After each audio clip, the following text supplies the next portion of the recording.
Hello everybody and welcome back to my tutorial about the main story of Fallout 76. Now, as I mentioned at the end of the last one, Wayward Souls is not the main quest. So I would suggest when you get to this part, when you have left the vault and you've stepped out into the world and finished Reclamation Bay, you don't want to go down that way. Though I would talk to this robot here. Now, in the past, in the original quest of Fallout 76, you would talk to him and he'd tell you he doesn't know exactly where the Overseer went. Now it's been altered to talk about the Wastelanders quest. I'll go down there, but then I'm going to turn right because I don't want to talk to a certain couple of Wastelanders standing at the bottom of the stairs there that triggers continuation for Wayward Souls, which is not the main quest.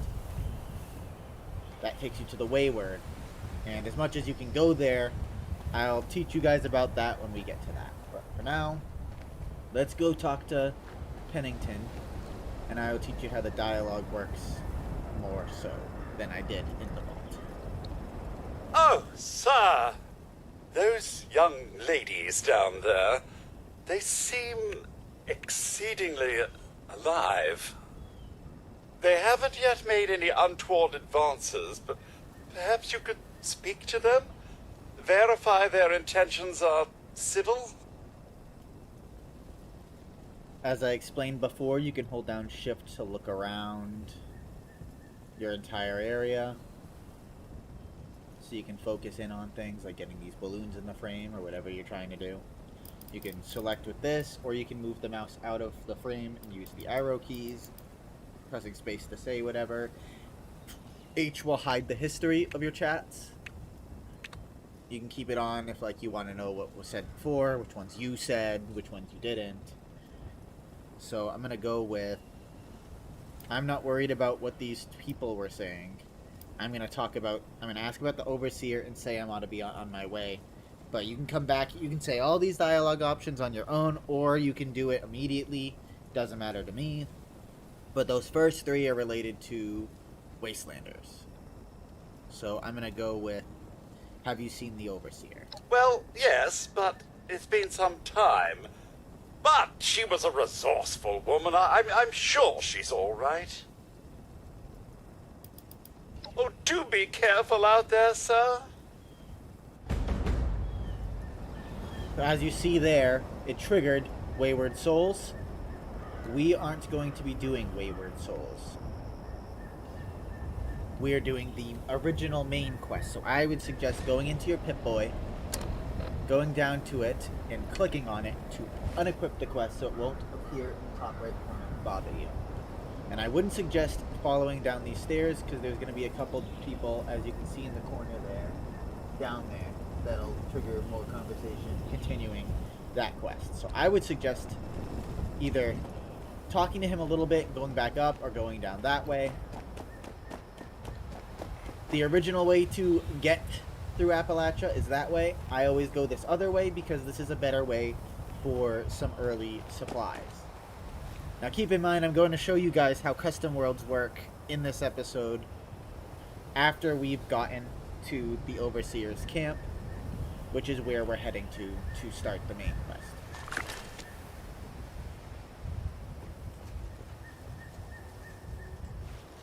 You're going to be playing in this normal mode, so you're not going to have any altered things.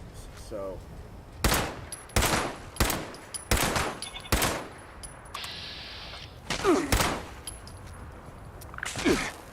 I've already run out.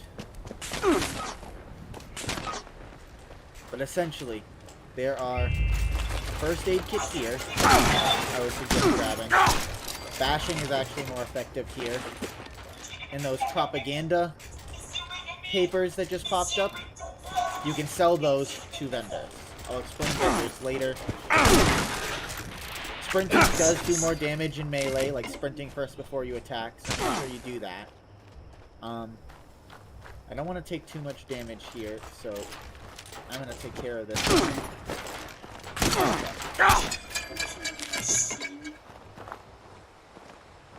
Alright, so my usual route for collecting chems because you can come back here, and the way that looting in this game works is there's a set amount of times. It's either 50 or 100. I'm not 100%, but I have in the past experienced it after 50. I'm pretty sure they changed it at some point, but essentially I looted this container. This counts as a container. After either 50 or 100 containers you've looted, the first one in the chain resets. So after 100 containers, you can come back to that girl, and she will have a probably slightly different loot, but like similar. And you can then just go back in the same routes and keep doing that to collect resources over and over, because containers reset in this game. Otherwise, you would run out of resources pretty quickly. It is an online game.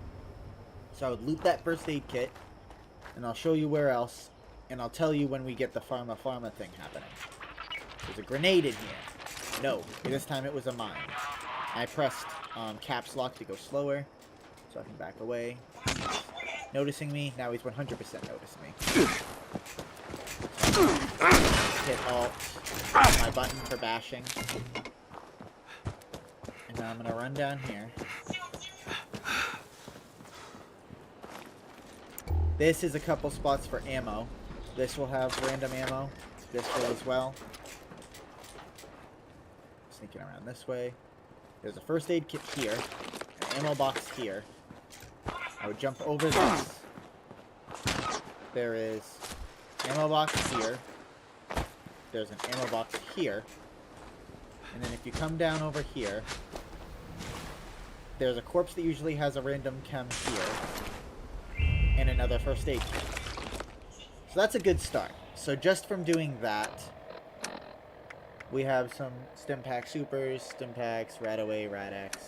Not bad. And you do have to, it's more like the survival mode of Fallout 4. You do have to keep yourself hydrated and feed yourself. Oh. You won't die from it. But it's, you'll have better AP, and your character will just be better off and do more damage. So if you come back around here, or you could have come down here first, you can take care of these guys, because they're really important. Where's this other guy? Ah, there's two over here. Ah, I got more shots. I didn't even notice that. Alright, so I'm going to go into back, pressing Q. So as you can see, your AP slowly drains when you're in back. And I have very low AP at this point, so it only lasted one shot. And now, I'm going to show you something real quick. Kill this guy.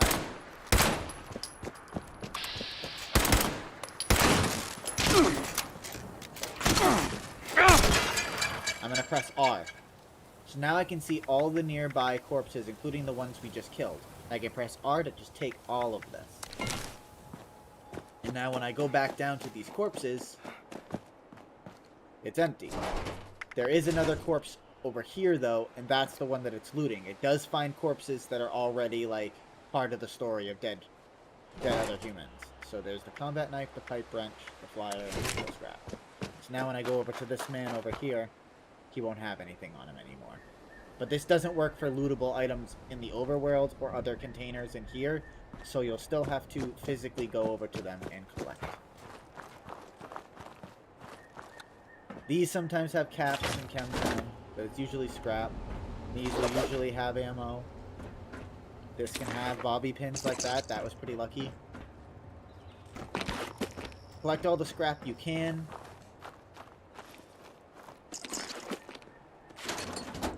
Because you'll need it for crafting.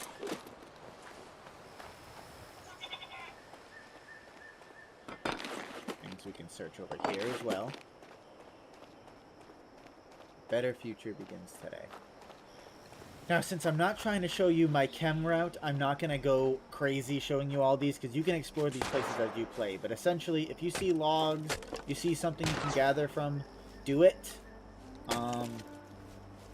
I'll show you what to do with that stuff. Essentially, there's like a shared stash for your resources and crafting that is accessed whenever you craft, so you don't have to worry about always having resources on you. They just either have to be in your stash or your box. There's always an ammo box here, by the way. It's another place close by that you can loot, and your first cooking station. So here's a fox. We can kill this fox. Let's reload. Fox. Is there another one? There's usually a couple. He hasn't run. Loot both those foxes. Reload again. Alright. So now, as you can see, your hunger meter gains over time, so does your food. So here we go. We're going to cook real quick.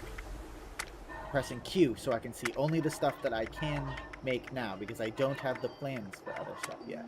I can make some fox jerky. You can make 3 of them. It takes 3 wood because you're, like, cooking. Can't make anything else, so I'm going to end it. So now, as you can see, I've got my hunger. It's slightly gone down, and my water's gone down. So I can drink this boiled water, but you'll get 10 rads. Or I can drink this purified water, and it'll fill me better, and it's better. That was still a little bit of radiation there, but I'm not going to worry about it, such a small slither right now. But my hunger's full now, and this will, over time, turn into just spoiled meat, and I'll have to throw it away, which you can drop things by pressing R. And then when you press R, it'll drop into, normally a paper bag, but I have a Vault Tech duffel loot bag, so mine appears as that when I drop things on the ground. And I'm not going to drop that, because I kind of want to keep that. So let's continue. So that's the route that I would go if you wanted to completely avoid these people, which I would suggest. But I'm just going to go around them and keep going down the normal path that'll lead me straight to... There's got to be a way in there. Maybe... Wait, a vault dweller? Hey there! So I'm completely avoiding them just because I don't want to spoil them. So I'm not worried about them. So once you walk past, go down that spiraling road, you will be here. There's going to be a couple liberators always. I'm going to kill this other one real quick. I'm going to choose the cover.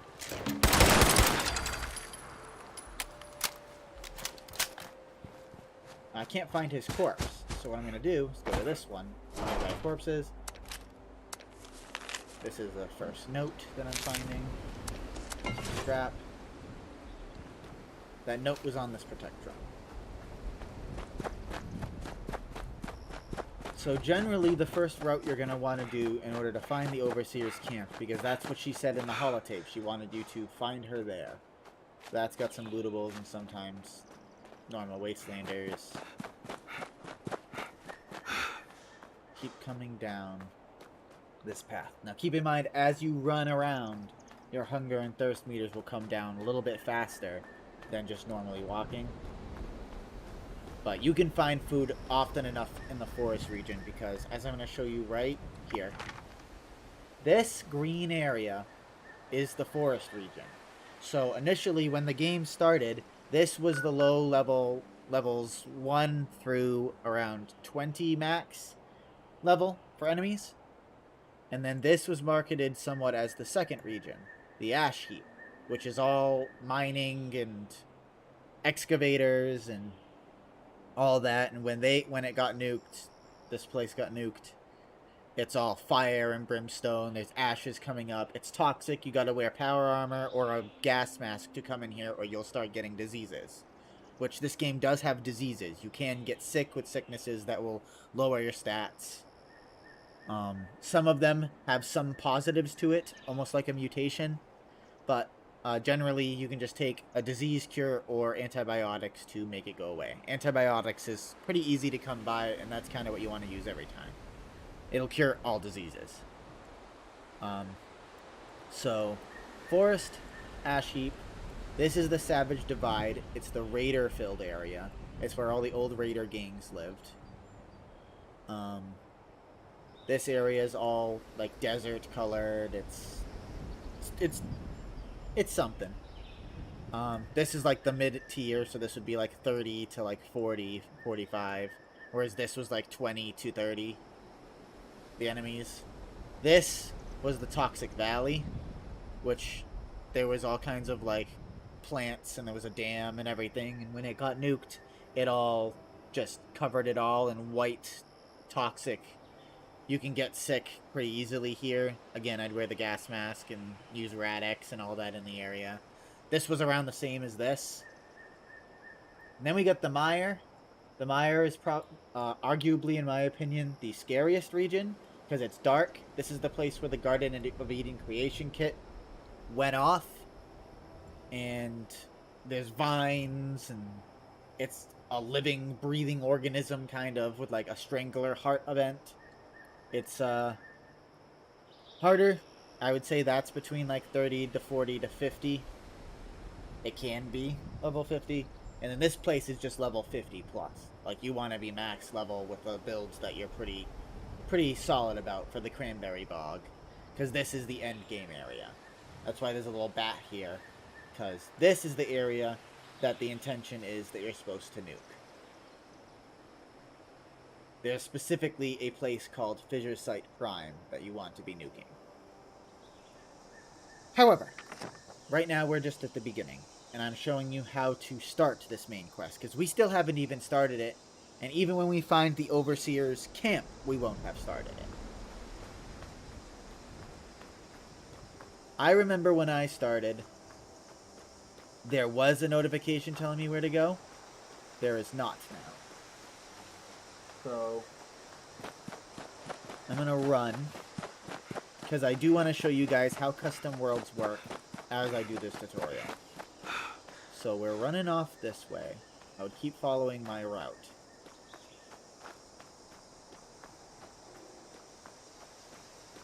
Watch out, that is an enemy. Can't attack you. It might even attack me, who knows. Is it coming after me? Yeah, it is. So I'm gonna use that. Kill the bee swarm. There's an opossum over there. I would suggest going there and getting your first encounter with the Scorched.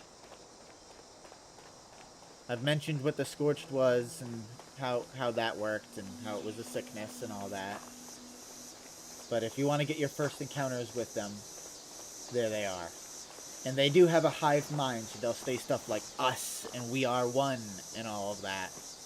They all kind of have the same mind shared between all of them, and that goes to all the creatures that are Scorched as well.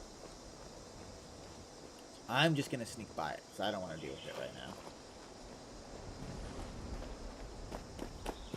Keep following this road, and now off in the distance, that green building, that is the Wayward for the Wastelanders quest, which is the second main quest. Chronologically, I would do that after doing all this. See if there's anything in the future. Sometimes there's caps in that. Not usually many, but there's usually some. But I still don't have any.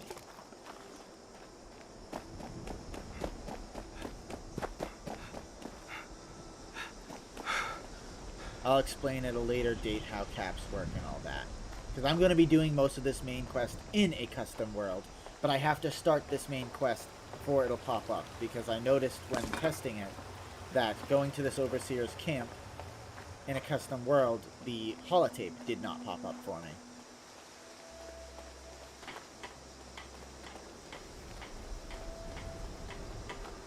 Here we are.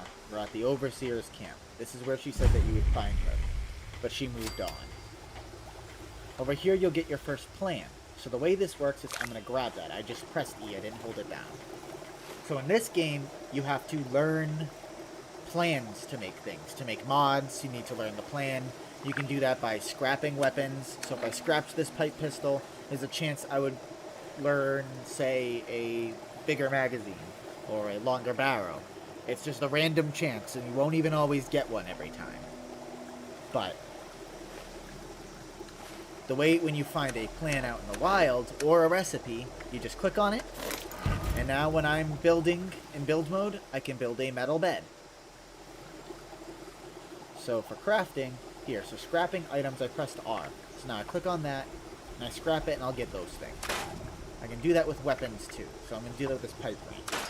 I'm not going to learn a plan for a pipe wrench, because obviously, or a knife. Oh, never mind. I did learn one for the knife, the stealth blade.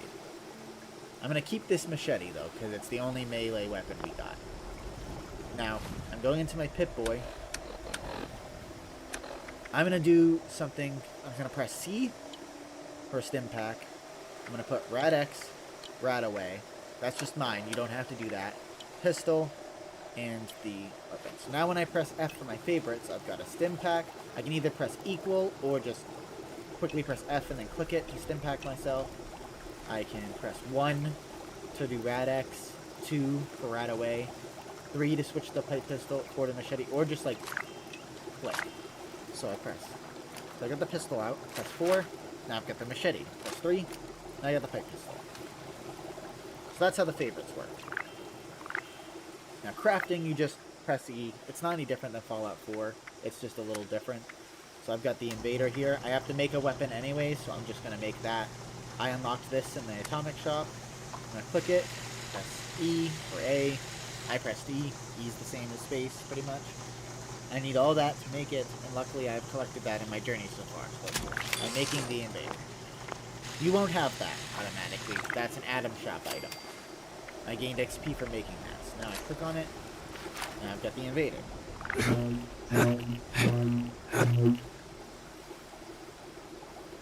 Now it wants me to craft a piece of armor, so I'm going to do that real quick. I'm going to go with my light armor. I'm going to make a right arm and a left arm. That's just what I'm doing. If you have the resources, make as much as you can make. Alright, so I've done that. I've done that. This will have some items to start you off. It won't have that many items in it later on. Keep that in mind. This is your first appearance of the stash, where you have 1,200 pounds of storage, and you can put anything in it. I can put this mine in there. Now I've got 1 out of 1,200. These things weigh 2, so that's 3 out of 1,200, and so on and so forth.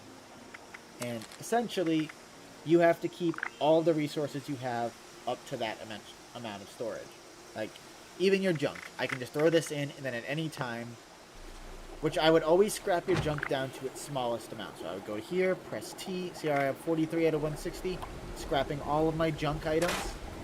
It dropped down to 33, and now they're base junk items. So now, you can either store all of your junk by pressing T, or if you have Fallout first, you can just wait till I get to that point.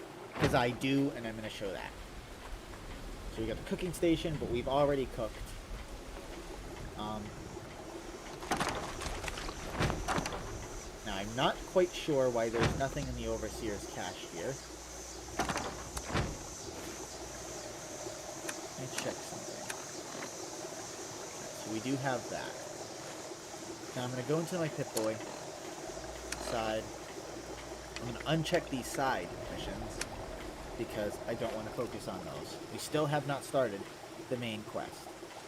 This is actually probably our first bug here. There's supposed to be a holotape in here that says Overseer's Log, Overseer's Camp, where she's going to explain how surprised she is by everything and saying she's going to see you at the town of Flatwoods. And even then, you won't have started the main quest, so it's kind of irrelevant. You'll probably have a different experience than I just did here. I'm just going to grab all this stuff. I'm going to scrap it. You can scrap anything at any workbench. I can scrap armor at a weapons workbench.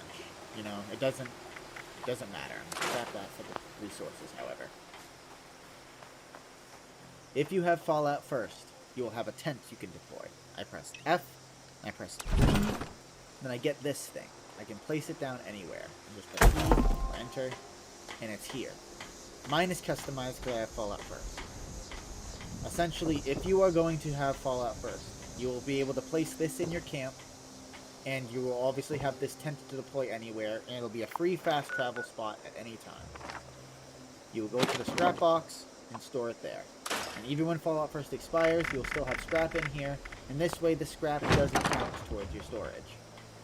That is only if you have that. If you don't, you have to store it all in your stash and juggle that with your resources and armors and legendary items. And I can move it at any time. So F, T, I can now move it here. It'll disappear from where it was, and now it's there. I can do it here. Scroll. That's how I can go back without having to move myself. Get as close as possible. And it's here, by the Overseer's camp. Again, I would not go into the Wayward. Don't worry about it. As I said before, in order to launch the nukes and have some information and get through the story so that you can launch nukes and do endgame stuff and actually finish the story, you need to do the main story. I'm gonna join up and take on the Wasteland. Every update that I have seen, there's been a different faction here. First it was Scorched. Then it was when the Wastelanders came out, it was a group of raiders called the Blood Eagles that came with the Raiders. Well, with the Wastelanders DLC. And now that the Brotherhood is the latest update with Steel Dawn and then the Part 2 update, which was Steel Rain, the Brotherhood are waiting here.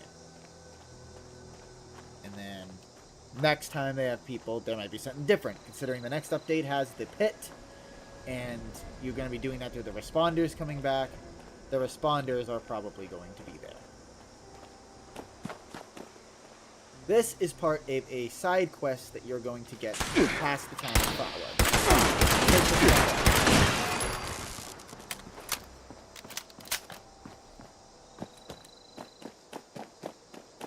I'm going to move forward here.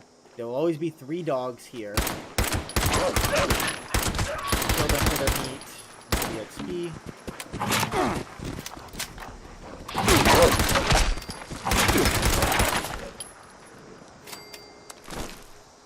All their meat.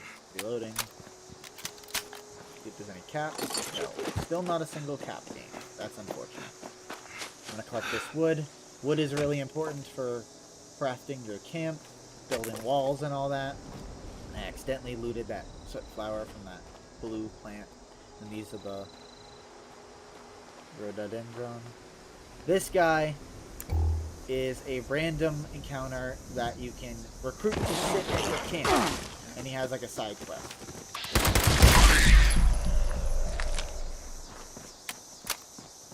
There will also always be mole rats around here. Oh, I don't know what's with the rat stuff. I'll kill it for you.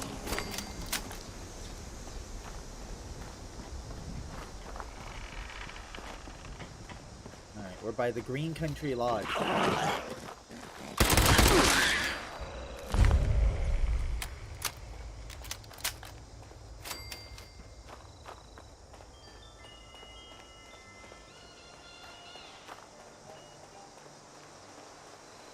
Here we are in the town of Flatwoods.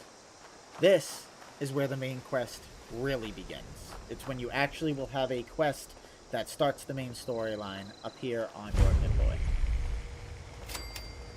Here we've discovered Flatwoods.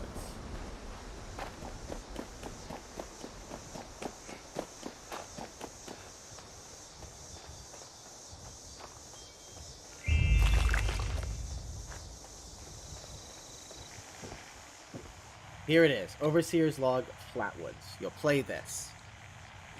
Overseer's Log, town of Flatwoods. My God, there's no one here. The old tavern, the church, people were using them for shelter, but they're gone. Mutations we expected. But there's something else. A disease. I was attacked by... Well, it used to be a person, but it had these green, glowing lesions, and its voice, angry, tortured. We are one. One what? Whatever happened here is beyond anything we expected, and we expected a lot. Before they were wiped out, the survivors called themselves the Responders. Looks like they were made of firefighters, police, emergency medical staff. They even have an automated system to teach people about treating water, food, survival. I'm doing their tests, and you should too. I know it's even worse than we imagined, but someone's got to know where the missile silos are and how to secure them. The Responders are the best lead we have. This is the Overseer, signing off.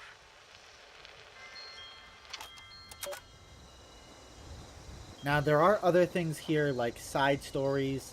This is not technically a responder. She just came here and with Wastelanders and really liked them. So she's got, like, a side quest.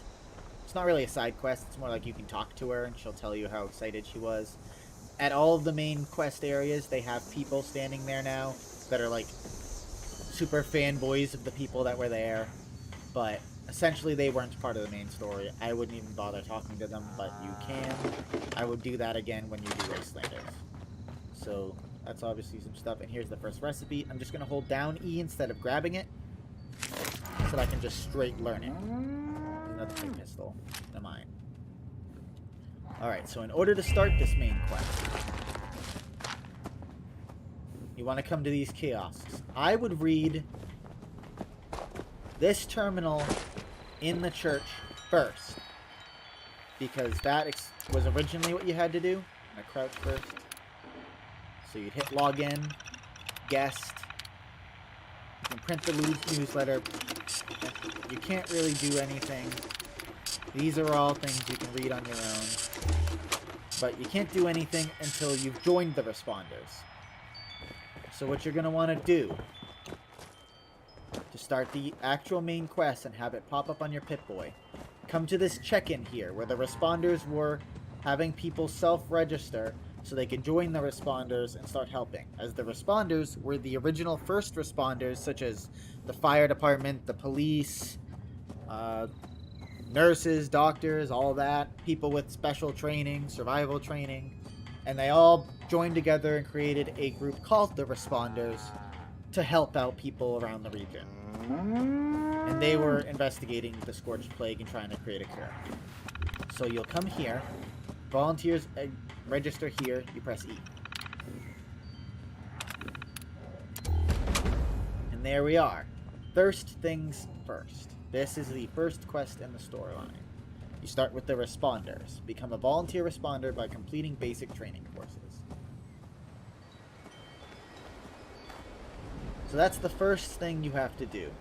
Now I'm going to show you real quick, now that we've actually gotten the first quest in the storyline in, how creating a custom worlds character works and how it differs. So I'm going to quickly press M. You got to go into the map pretty much to do any of the menus. Pressing Z, quit, go into the main menu. Now, I'm going to click play. And now I've got custom worlds here. So I press V, and I've got this one already made called Unedia. Now in this one, I have all these settings. I can change the name of it. I can edit the world settings. So in general, I have everything set. It'll all be default normally, because that way you can play a separate character here, test out your gear, make sure that it's working, adjust your perks and stuff, and it won't like mess with your main guy. No, like if you die in there, who cares, you know.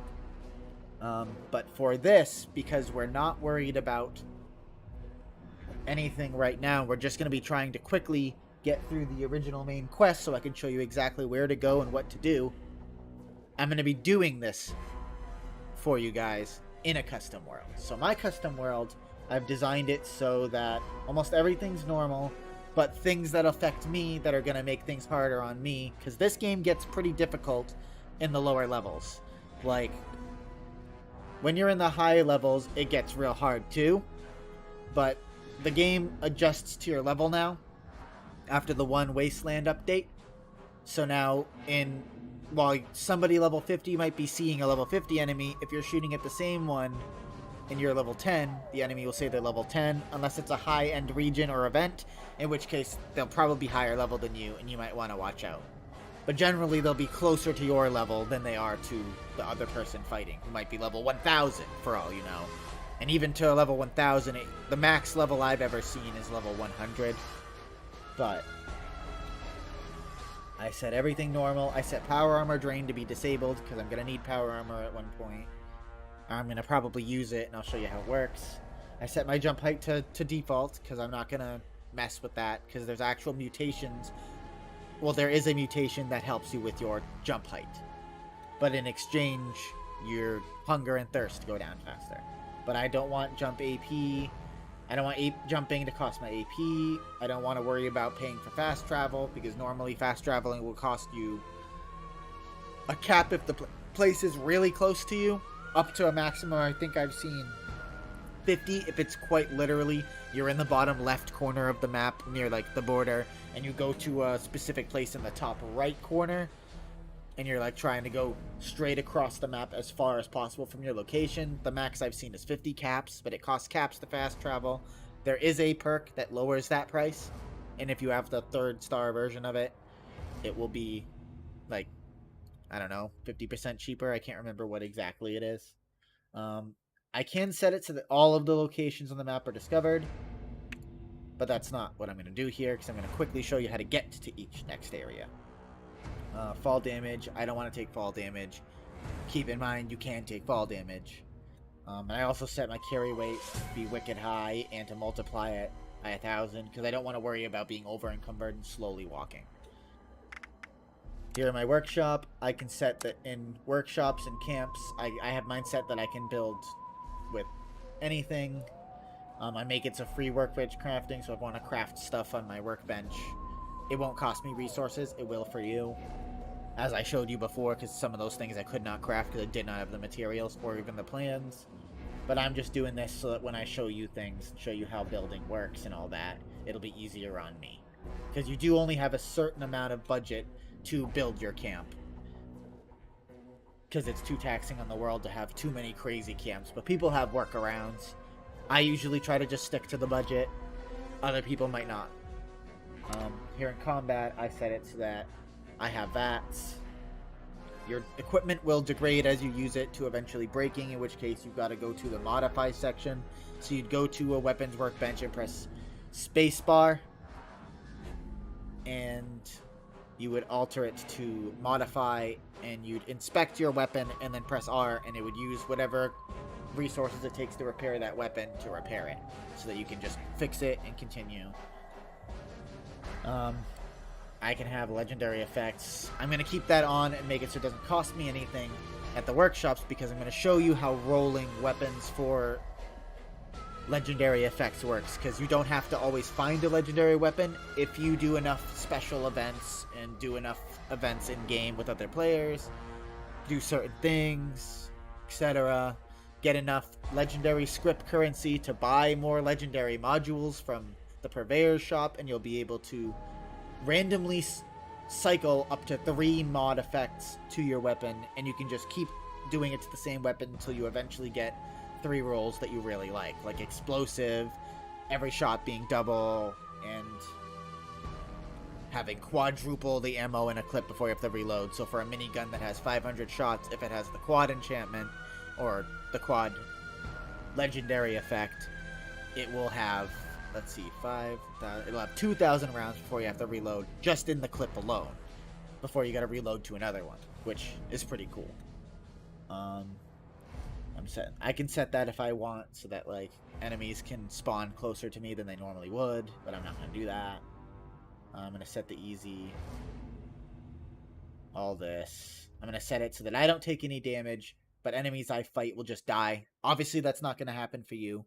It can if you do a custom world like this, but I would recommend doing the main story in your main adventure mode. That way your progress is saved and you can actually play with other people, because most people are not playing in these custom worlds. I'm just doing this so we can quickly get through the story, as I've said multiple times. Obviously you can change the description of the world, you can select these images, but I'm going to set this as my active world. And then I'm going to select it as our new character.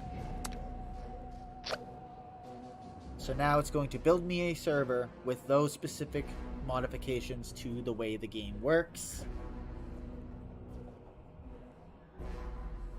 I figured I'd do this in a stream. This way you can see in real time how long it takes to do all this. You can see how loading screens work. I have pretty fast internet, but it's not like fiber, so it's about what a high-speed internet connection would be. It's pretty good. I don't know the exact amount. It took that long to create me a server and drop me in. I have an SSD, RTX card, so this is best case scenario for rendering everything quickly to get into the world. So now we're in, same character, we have the Thirst Things Thirst. The miscellaneous quests will constantly pop back up every time you log in, and you'll have to return them off. Do not know why this is. It's annoying. But as you can see here, I'm in the custom world, so what I'm going to do here is I'm going to level this character up really fast.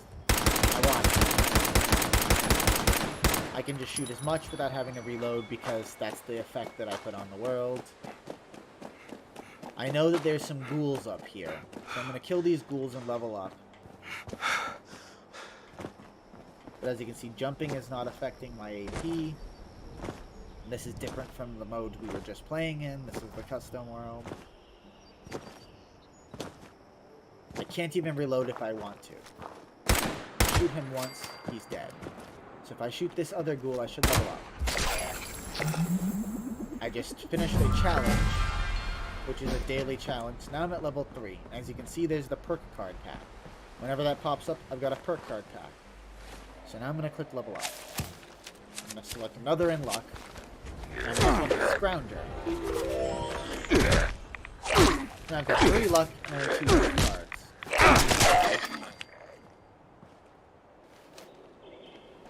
So I can keep doing quests and all that in this if I want to like test things, because in Wastelanders you choose between the Settlers and the Raiders. If you want to go back and like see what it would have been like if you joined the Raiders instead of making a whole new character, you can use custom worlds to kind of see what would have been, or like make a decision one way or the other. But I'll show you. I continue playing, press C. I'm going back to the main menu now. Now, when I click here, in the custom world, he's level 3. In the actual game, he's level 2. So everything I just did not happen on him. And this is your main adventure mode. Like, you can't change anything. And other players are, unless they're using legacies, arguably equal.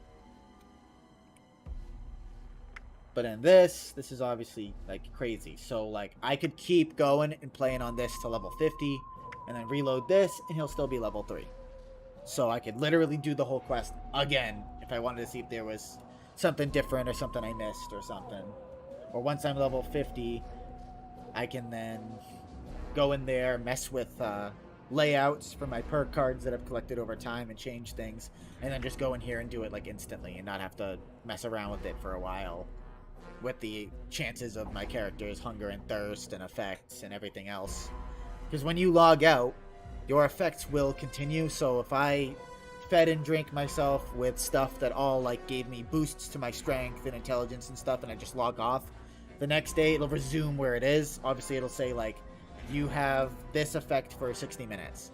And then 60 minutes later, if I just quit that second and then rejoin the game 60 minutes later, the effect won't be over. It'll just continue where I left off. So if I played for 15 minutes, got off for 2 weeks, got back on, I would still have 45 minutes real time left of that effect on my character. And if you wanted to just mess with things, you can go into your Fallout worlds, create a custom world, and mess around. But we are going to do the main quest in Fallout worlds. But if you want to reset this guy to be what level you have here, you press X to re-import your character, and it will delete the one that I had in here with this level I just gained, and put him back to where I have here. So it says 3 still, but once I reopen this, click Play World, so I'm rejoining this.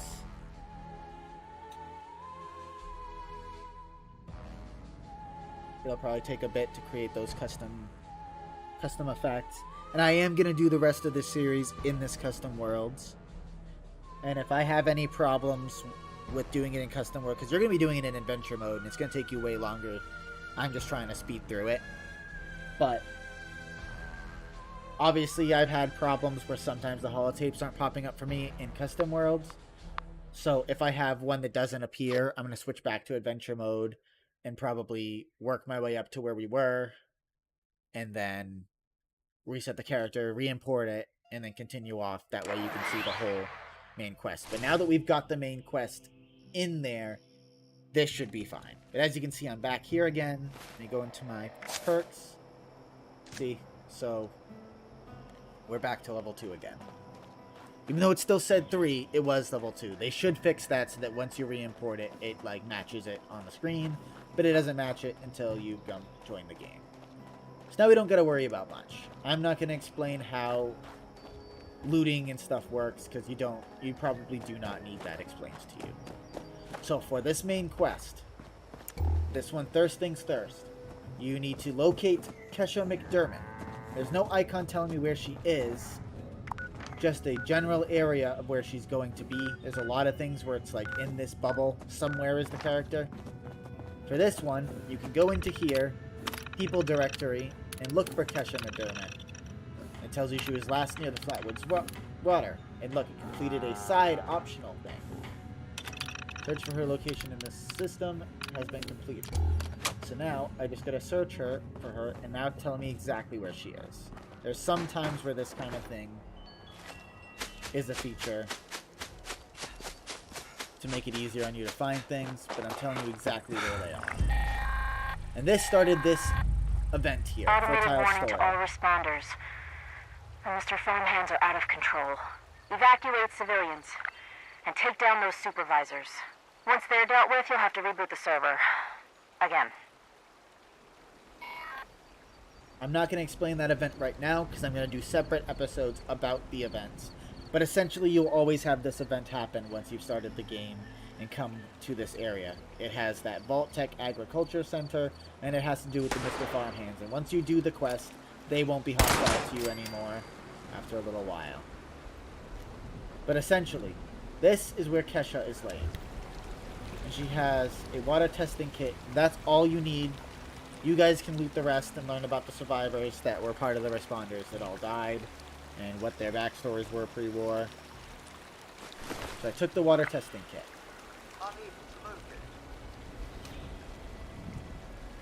So now it's telling me I'm going to turn off the event because I don't want this event.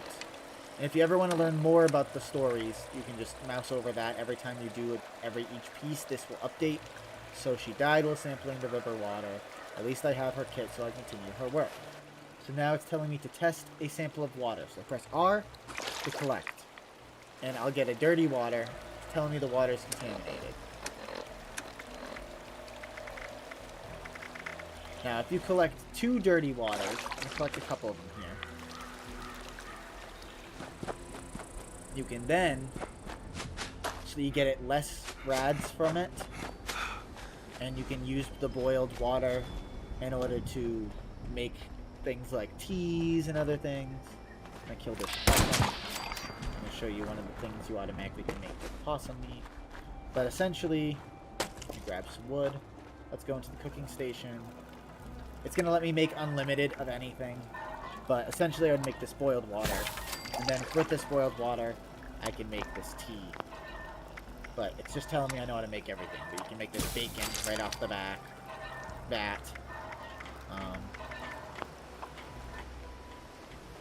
And you boil the water, and then it gives you less rads. There's plenty of ways to get purified water, though. This is where part 2 of who goes there. First one is over there, and there's one inside this little building here. But you have to test a sample of Flatwoods water pumps. I'm not explaining the lore.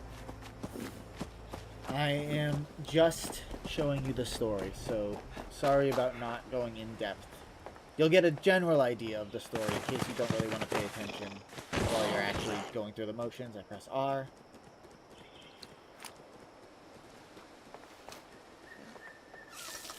Testing a sample of water. Testing sample. Water is contaminated.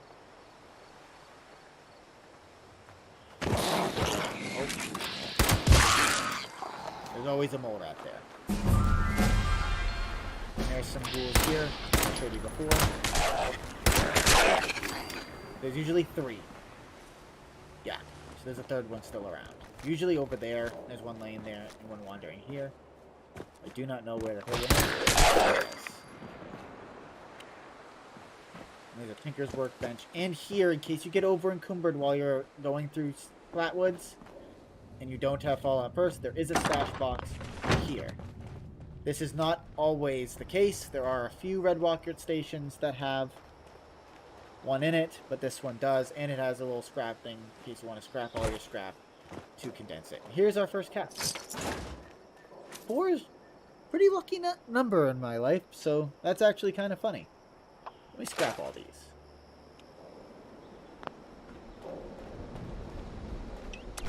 You can't place camps, and you can't place these within actual like locations.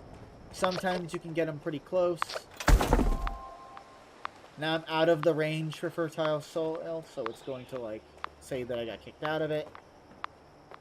These camps let you rest, and if you get well rested, which does not take as long as in Fallout 3 or 4, you can just lay for a short while, and it'll regen your health. It won't regen your rads. You do have to take rad away, but after a while you'll get, I believe it's an XP boost, and then you can play music, and that'll give you another boost. And obviously you can cook food and put away your stuff. There are some versions of this that even have crafting things, so you can scrap your scrap and like scrap weapons, because you can't scrap weapons from a scrap box, even though you can from like weapons workbenches, and then put them in there, and it's pretty dumb, but you know.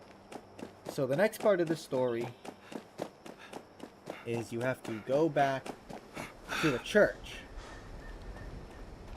and there's a laboratory behind the Protectron that is the first shop you're going to find in the game. And I'm going to explain how the shop works very simply to start out with.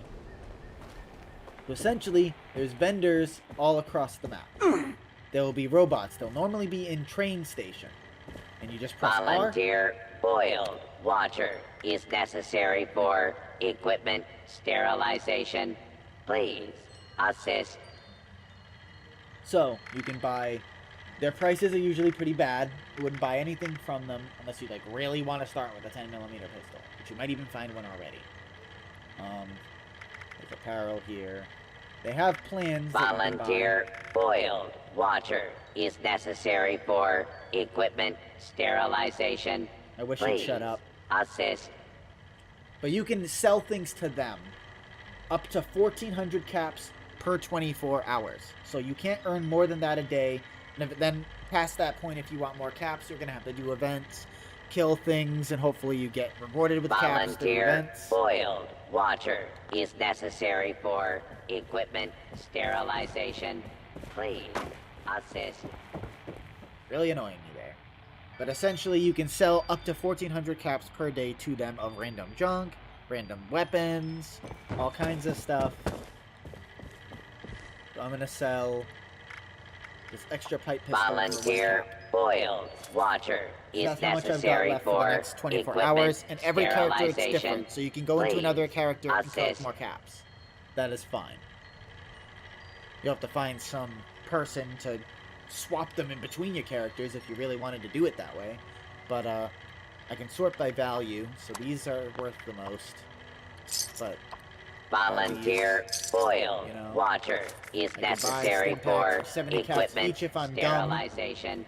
Please assist. But so that's the simplistic way. You can sell from them, you can buy from them. Their prices are not very good. I'd recommend just selling to them, and if you're going to buy anything, go to player camps that you'll find across the map and search their vending machines and see if you can't get a better price on notes and weapons and stuff. 'Cause you'll probably get better stuff from them anyways. So you can eject this holotape if you want. And I'm going to analyze the water sample. It's dirty, diseases are severe, water has not improved since the last sample from the same coordinates. Now they want you to boil dirty water. So you'll go over to the area I showed you before.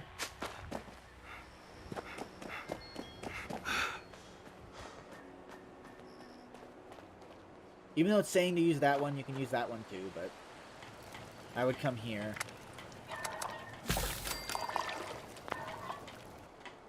Yeah, got some dirty water boiled. So now it's going to tell me to check in with this kiosk and show that I did it. Hello, Chloe. Wish you could pet the dog. But you can use either one of these. This is so that if you have like another player, you can both get into it. check volunteer status. I earned 10 caps for doing that. So now I've started the next quest. Now X out by pressing tab. I've now completed those things first. That's the first part of the quest.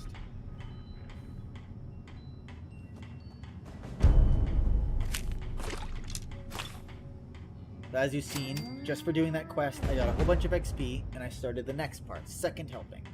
I gotta find Delbert Winters, or I can search for him in the directory, just like with Kesha Mcdermott. So, I just learned this from the Overseer's box over at the church, but I just earned this.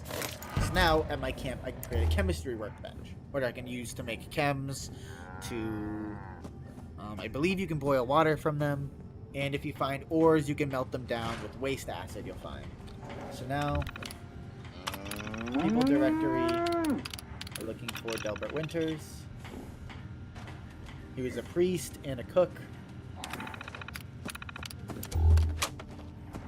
So now, as I showed you, now it's going to tell you exactly where he is, whereas I already knew where he was, because I've done this so many times.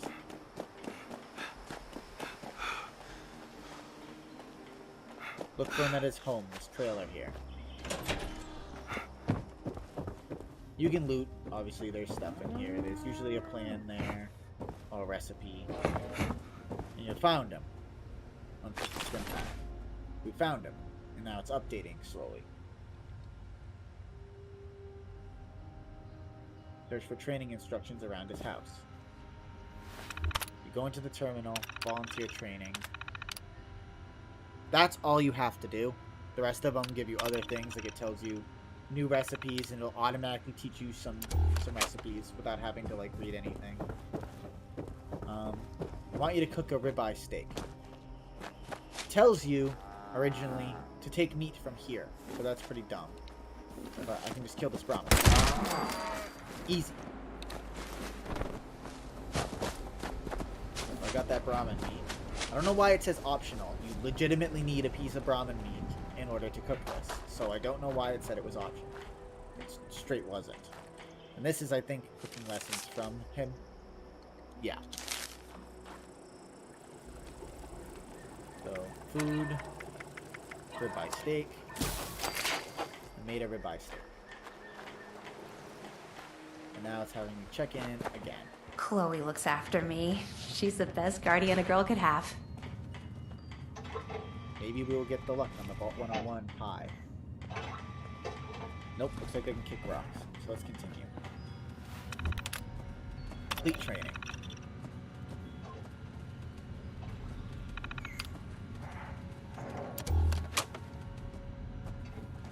So now, like I said before, ooh, there's a nuclear cherry. I'm gonna drink it. And I gained a cap for drinking.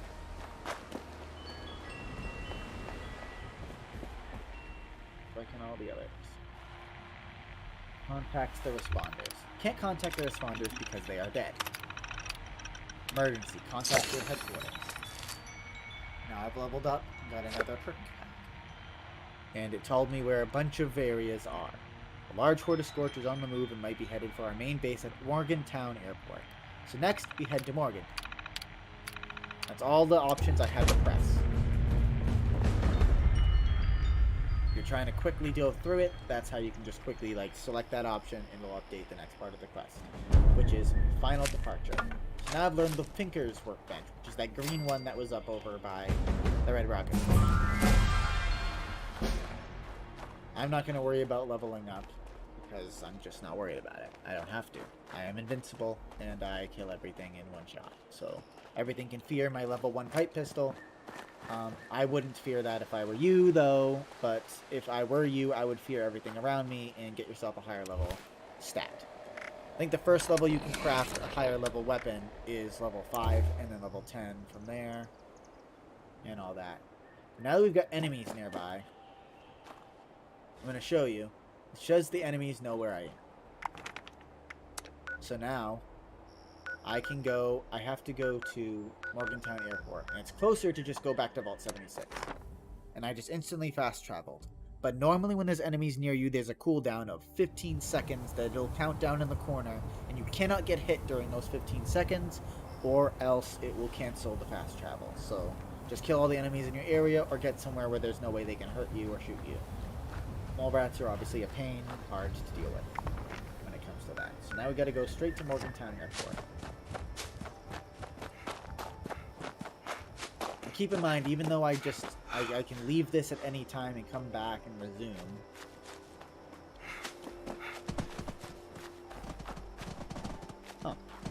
Even though I can come back at any time and resume, this won't affect my main adventure mode character. If I go back, he'll still be level 2, and he'll still have done literally none of this.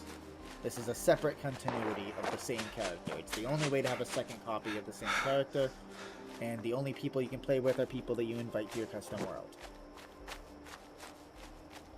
If you join someone else's custom world with your character, it'll be whatever your adventure mode's character is, and their continuity will not continue. It will just only continue on that person's custom world, similar to what this is here. So you can have a custom world where you all just slaughter everything, and that character can be the same character you main with, and it will not save the progress. It will only save it there. Oh, what was that? I think this is where super mutants are. Those are terrifying. Those floaters. I would recommend running quick through here. You can fight them off. I just think it'll be fun to just slaughter them.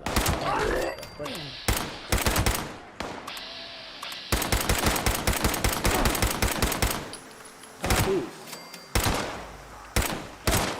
I don't know how that didn't kill him. I don't know how that didn't kill him. Ah, yes. They are all dead. Let us continue forward. Ah, there's a raider. Not for long, though. What the? Pretty sure I ain't just full of shit. Bye-bye, raider guy.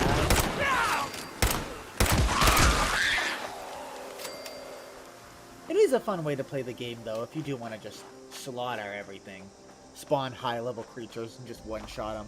If you just want to, like, get a look at their animations and how they fight and their patterns, you can kind of study them without taking damage. It was pretty cool that they added this.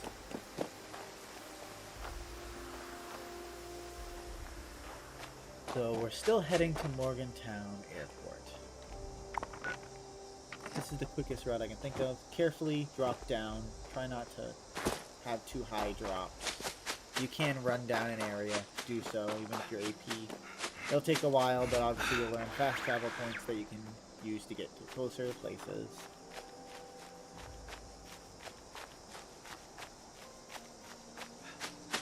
On for it.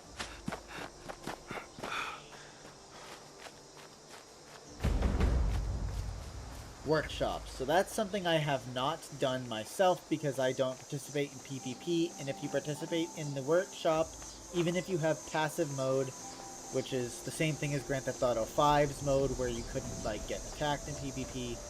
If you join one of these and you're not in your private world like I am now, where it's just you by yourself and whoever you invite, if you go to the workshop and activate it, like in Fallout 4, for say, where you had those settlements, it's kind of like that, except it automatically turns on PvP, and people can come attack you and take it back over.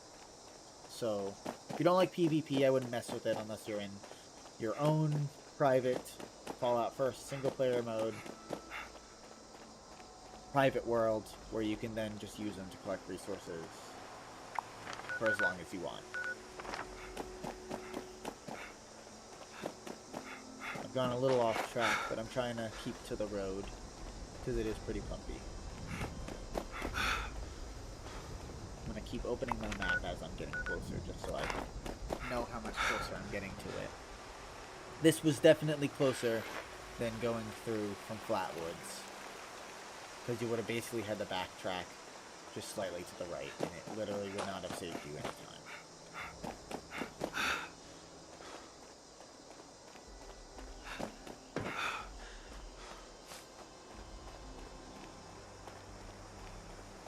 Obviously, there's going to be a lot of dead air during these streams. There is going to be multiple, because I cannot do this all in one sitting, as it is a pretty long story. I am actually in the process of, in adventure mode, all of my Fallout 76 part this live are me playing through the entire game again with someone who hasn't done it. And it has taken weeks, and we are still not done with it. So don't expect to get this done very fast, especially if you want to enjoy it, because I rushed through it, and you only get to experience it once, unless you make a new character and then experience it again, and most people are not going to be willing to play through that whole story again with you. So keep that in mind. I know that shows a little symbol of a vault down there on the minimap, but I assure you that is not a vault. That is Vault Tech University, which is in Morgantown.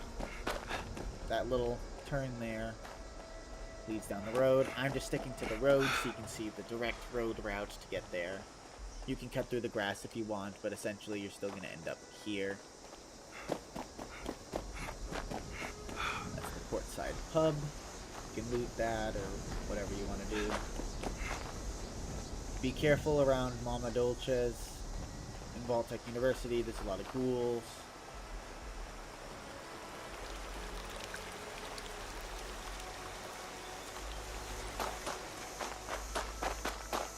Protectrons.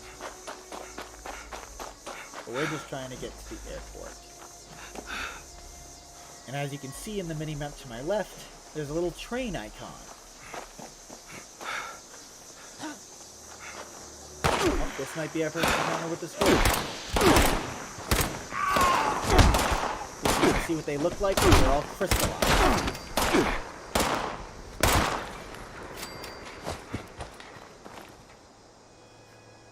They're very similar to ghouls.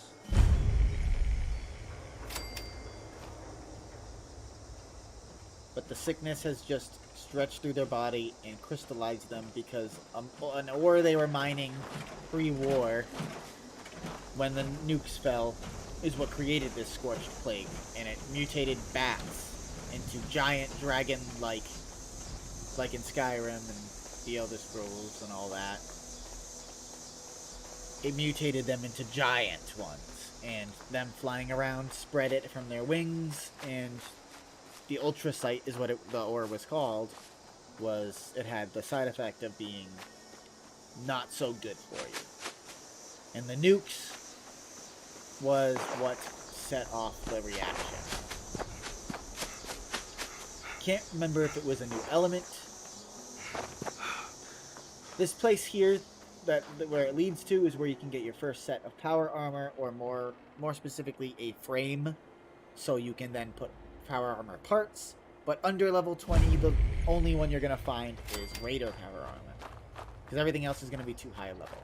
But now we've found Morgantown Station.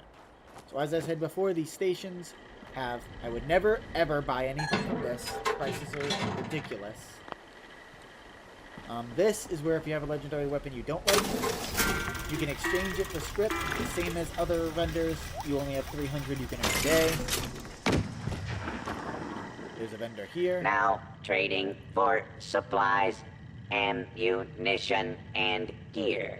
They will have different things in them usually, but see, the caps amount is the same. And when you hit 0, you cannot make even a single cap, and you can't even oversell. Like, you can't give them more than what you would get back. It will just tell you, the vendor does not have enough caps. Stock up while you can. You can't access this until level 25, but essentially this lets you have multiple layouts of perks. So if you want one dedicated to just all the perks for scrounging and having storage, you can have that in one. Have another one that does extra damage with your shotgun, and you just keep one shotgun on you when you have that equipped. That way you don't, get over encumbered, and you do the most damage you possibly can. So on and so forth. You can have as many as you're willing to buy from the Atom Shop, pretty much. Whereas you can do the same thing, you can buy multiple camps, and you can only have a maximum of buying 3 of them, and you start with 1, I believe. Here's the chemistry station. These you can make straight off the bat. Telling me I can make a fusion core, you will not be able to do that. So the next place you're going to go for the story is over there to the Morgantown Airport. It will be filled with Scorched, It's a good place to go to get lots of scrap. You can just keep running through it, killing everybody, and then running over here, over in Kumberg, slowly doing the walk of shame, selling them to him or scrapping them there. That's a good place you can go to get some XP and weapons early on. But now that we've been on the path of the main quest, we've gotten everything to actually pop up. We've got the quest there in the corner. We've got a few extra side quests that I'm going to turn off. This is the one you want to follow at this point in the story.